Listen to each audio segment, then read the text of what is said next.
நாங்க கோபமா கூடியம்மா கோழி பிடிக்கவா முறைப்படி சமைக்கவா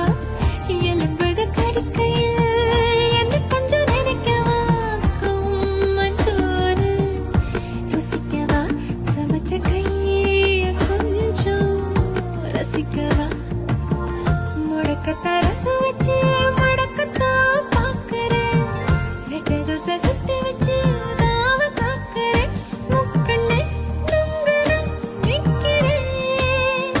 மண்டரே தங்கையே கேட்கிறேன் சர சர சார காத்து வீசும்போது சார பார்த்து பேசும்